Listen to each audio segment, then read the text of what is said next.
Welcome back to the Holistic Homes podcast. I'm Christine, your host, licensed general contractor and holistic construction consultant. I'm going to talk to you today about something that is so important and I hope saves you a lot of money.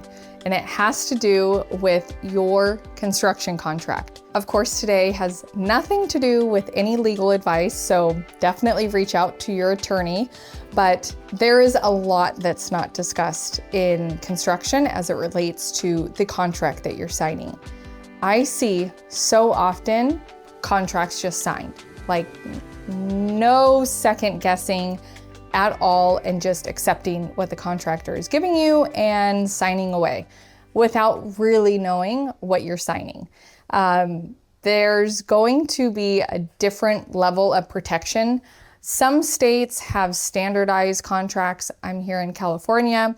We have a standardized contract that offers quite a bit of protection for homeowners, but not enough.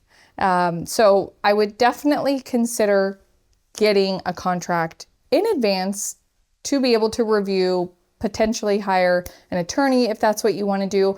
But in today's episode, I want to share with you some red flags that I see in a lot of contracts and hopefully give you some tips and empower you to further the conversation so you feel really comfortable in what you're actually agreeing to. I like to consider your contract essentially your prescription. It is your prescription on how you're going to get a healthy home. Just like when you go to the doctor, you've got an issue, they're giving you a prescription to correct it. That is what is happening when you're expecting a healthy home build. So what do I mean by your contract is your prescription? I first want to emphasize what entails your contract. It's not typically just the line item proposal that you're signing with the builder. It's an accumulation of everything that has happened up until that point. So your contract should often include your plans, like the outline for how and what the details are for how your home's going to be built. So that's why I put a lot of emphasis on your architectural plans. Your architectural plans is what's going to get built. If it is not on your plans, it may not be included and it may be extra. It may be an additional charge. If it's not on your plans, it's likely that the contractor is going to use standard means and methods or the builder grade way of installing it or just code compliant way. That may be fine. You may be expecting something more robust or different. And if it's not on your plans, you're not likely to get it, or you might be getting something different. One of the biggest examples that I can give you that I see this come to fruition is when it comes to spray foam. I so often receive messages about, help, my project is in framing and the contractor's telling me that the spray foam installers are coming in 2 weeks and I don't want spray foam. What else can I use?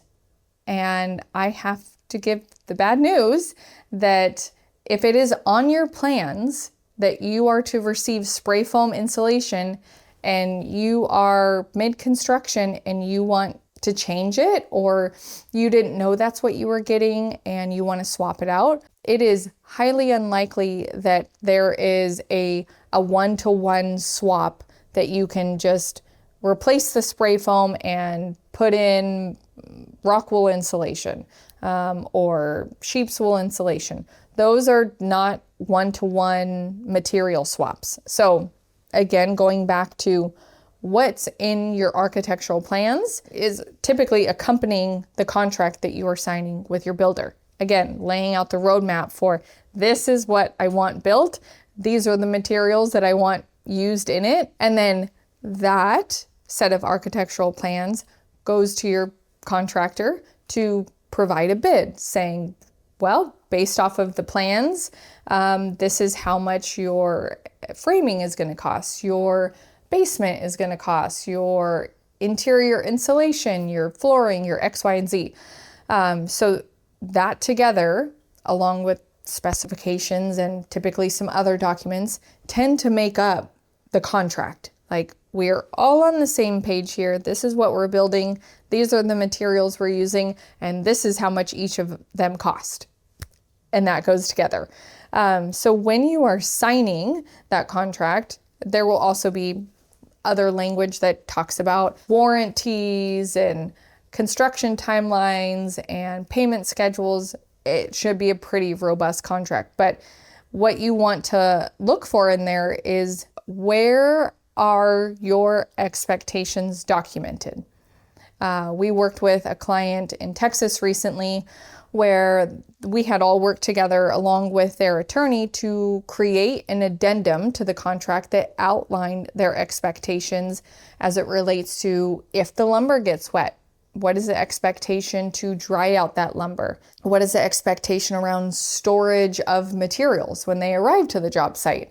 Are you setting the expectation that lumber should be covered, stored out of the mud and not exposed to water damage? And there was numerous other outlined expectations that accompanied their contract. And then it became a negotiation back and forth between themselves, their attorney, their contractor, to come to a very clear, spelled out agreement of what the expectations were. When it comes to the stage of bidding out your project, which is a part of your contract typically, I see a lot of language that relates to at the contractor's discretion, to be selected by the contractor, and there just not being enough clarity on what you are getting and what you're not getting. That is the biggest thing that I see in line item proposals or project bids, is there is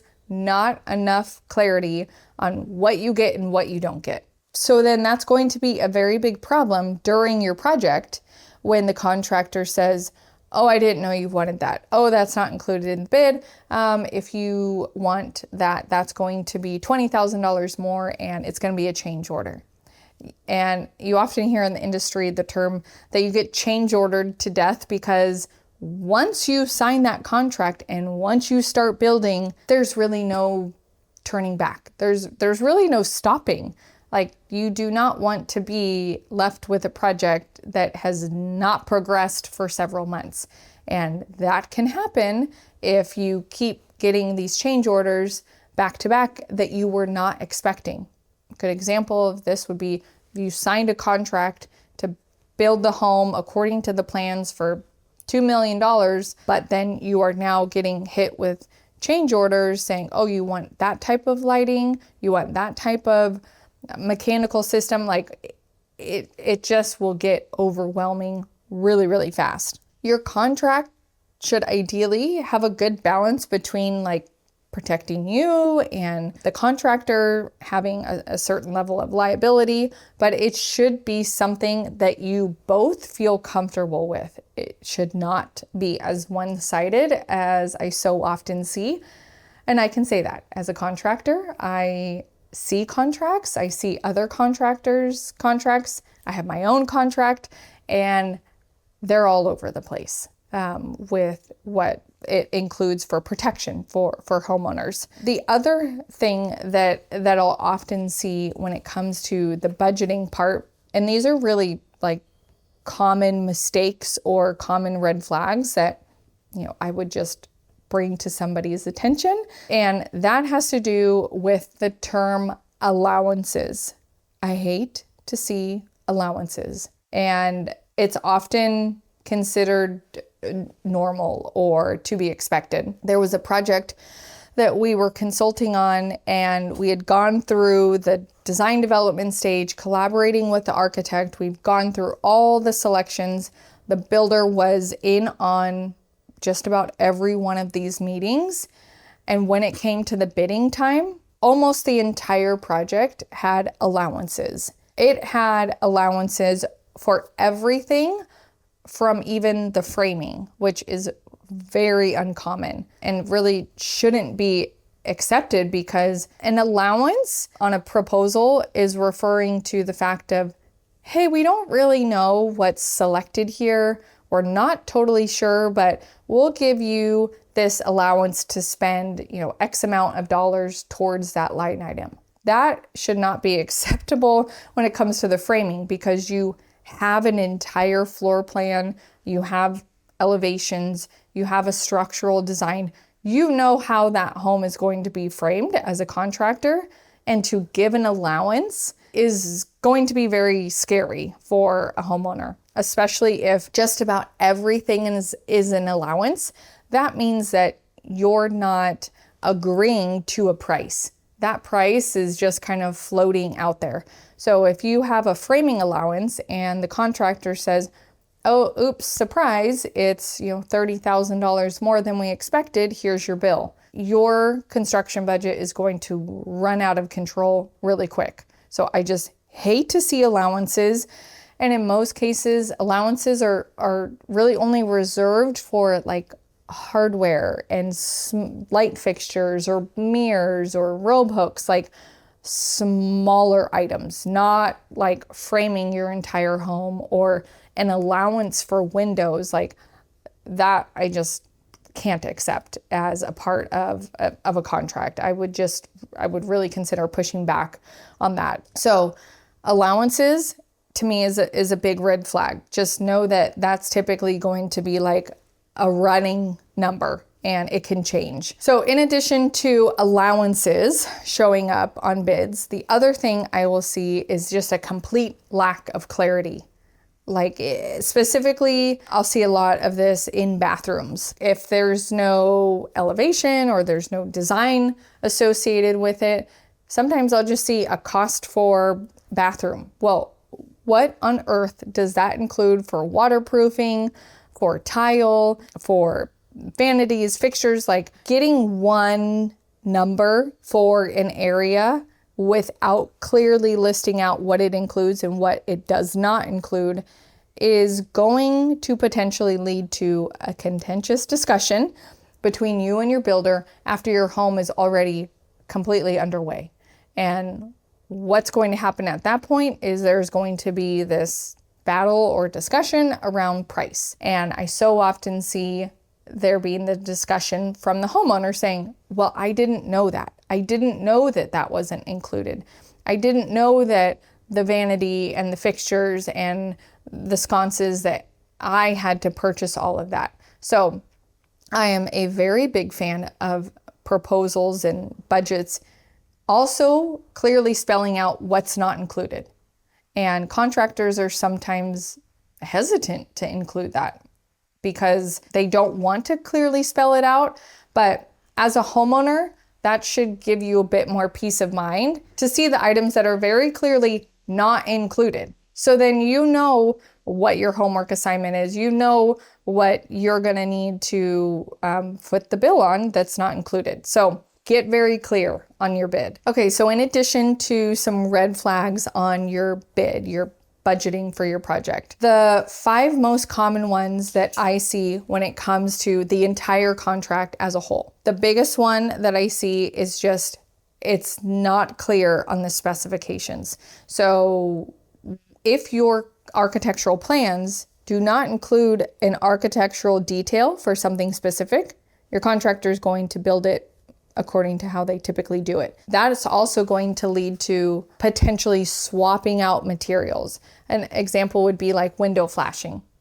If you are expecting a certain robust window flashing, but you don't have a window flashing detail on your plans, that's going to be a discussion during your project. And so if there is something you do not want deviated from, you do not want insulation swapped out, or you do not want adhesive swapped out, it needs to be documented, and you need to spell that out, because I see a lot of swapping of materials that are not actually approved by homeowners because the contractor might be just used to using a particular type of window flashing, but hey, on this project, we're using something different. They don't have stock of it, or they haven't reached out to the vendor to check on lead times. And so they say, oh, there's a really long lead time for that. Can we just use this instead? So make sure that that's spelled out. And then number 2 is going to be just a lack of detail on the plans. And I've done an episode about this before, between the difference of a draftsman and an architect. When I see projects that have just a draftsman, there's just not enough detail on those plans for construction. And it's not to put draftsmen down, it's just that they are not a licensed architect. They are not familiar with doing architectural details for the most part. And so if you are building off of a floor plan and an elevation and no architectural details, that project is very likely to go sideways, and you may be saying quite often, what is that? That's not what I agreed to. That's not what I wanted. But if you're going to be investing into building a home, I would encourage you to consider actually hiring an architect and not just going the route of a draftsman who's going to take some inspirational images and put it on paper. That could be a good start and maybe a place to save on architectural fees, but those plans should be transferred over to an architect to continue out the documentation. And then number 3 is going to be no third-party inspections. I have seen this come up in contracts, most commonly in production builds. That's a whole other topic, but you need to make sure that you have control of what can and can't happen on your project. And I see often with production builders, that home being built is not yours as a homeowner. It is not yours until things are said and done, escrow is closed, and there's a transfer from the builder over to you. So during construction, you are not likely to have a whole lot of say of what goes on. And I've seen things like you must make appointments to be able to visit your project, and that third-party inspections or inspections of any kind are not acceptable until the project is complete. And so if third-party inspections like leak testing or mold testing or blower door testing to see how much air is coming into the home, if you are wanting to do quality control on your project, that needs to be spelled out. Again, just getting very clear on what the expectation is early on, and that third-party inspection reports are going to be accepted by your contractor, because that could be another area of contention, is that the builder might not accept them and might not make the corrections that are showing up on the report. So spell it out early on. And then number 4 has to do with change orders. This is a big red flag that is just riddled all throughout the home building industry, and it's very sad to see. Change orders are essentially, for the most part, monetary changes to your original contract. So going back to that conversation around allowances, if you are given an allowance, but what you are wanting exceeds that allowance, you're going to get a change order that says, here's the extra cost. It's very common in construction and within reason. Yes, that makes sense. If you're going to upgrade certain items that are spelled out on the plans differently. But if you can get change order after change order just to complete your project, it could get to an area where you are far exceeding the budget you ever planned for. In some cases, yes, contractors have been known to do this maliciously, but they are signing a contract with you for a very low cost, and the homeowner is saying, this is great. We're going to build this home for $100,000 less than that other builder. Let's sign that contract.